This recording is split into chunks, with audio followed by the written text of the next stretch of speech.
আলহামদুলিল্লাহ, অবশেষে আমাদের রসুন লাগানো শেষ করতে পেরেছি। আসসালামু আলাইকুম, আশা করি সবাই ভালো আছেন। আল্লাহর রহমতে আপনাদের দোয়া আমিও ভালো আছি। সবাইকে স্বাগতম জানাচ্ছি আমার নতুন আরেকটি ভিডিওতে। আজকের ভিডিওতে মূলত আলোচনা করব আমাদের এলাকায় বা আমরা কিভাবে রসুন লাগাই সেই বিষয়টা নিয়ে। এখনকার যে সিজন বা এই সময়তে আমাদের জমিতে কাজ করার জন্য লোকজনের খুবই অভাব। এর আগের ভিডিওতে দেখতে পাচ্ছেন যে আমরা ধান কাটার জন্য খুব কষ্ট করে লোক ম্যানেজ করছি। তো ধানগুলো কাটার পরপরই সাধারণত এই রসুনগুলো লাগাতে হয়। যাই হোক, অনেক কষ্ট করে আবার রসুন লাগানোর জন্য আমি কয়েকজন মানুষকে ঠিক করেছি। এখন যে রসুনগুলো আমি বস্তায় করে নিয়ে যাচ্ছি এগুলো হচ্ছে রসুনের কোয়া। আস্ত যে রসুনটা থাকে সেই রসুনটা ভাঙার পরে যেটা বের হয় সেটাই সাধারণত আমরা আমাদের জমিতে লাগাই। এই একটা কোয়া থেকে আল্লাহ যদি চায় তাহলে একটা রসুন হবে। যাই হোক, বিলের মধ্যে আমি এখন রসুন নিয়ে এসেছি। তবে এই রসুনটা লাগানোর আগে আমাদের একটা কাজ করতে হবে, সেটা হলো আমাদের এই পুরো জমিটার মধ্যে স্প্রে করতে হবে। এই স্প্রেটা মূলত হচ্ছিল ঘাস নিধনের জন্য আমরা করে থাকি। এখানে আমরা 2 রকমের ওষুধ ব্যবহার করেছি।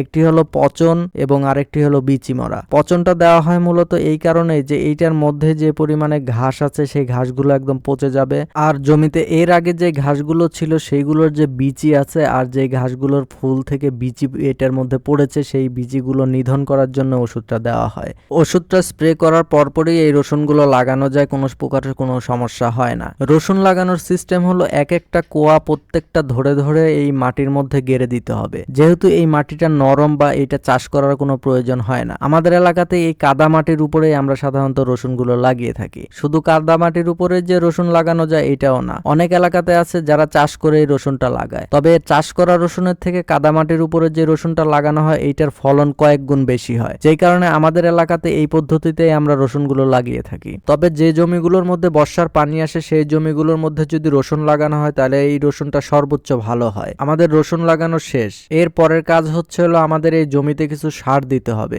আমরা এখানে টিএসপি, পটাশ এবং ড্যাপ সার ব্যবহার করেছি। অনেকে এখানে ইউরিয়া, টিএসপি, ড্যাপ এবং পটাশ এই সবগুলো সারই একসাথে ব্যবহার করে থাকে। তবে আমরা এখানে আপাতত এই 3 রকমের সার ব্যবহার করতেছি, পরবর্তীতে আমরা ইউরিয়াটা দিয়ে দিব। রসুন লাগানোর সাথে সাথে সার ব্যবহার করে দিতে হবে। এর কারণ হচ্ছে হলো এই রসুন গাছটা বের হতে 4 থেকে 5 দিন সময় লাগবে। আর রসুন গাছগুলো একদম ছোট অবস্থায় সার প্রয়োগ না করাটাই ভালো। যার কারণে আমরা রসুনটা লাগানোর পরপরই এটাতে সার দিয়ে দিচ্ছি যেন এইটা থেকে সে যে পরিমাণে খাদ্য বা পুষ্টি দরকার সেইটা গ্রহণ করতে পারে।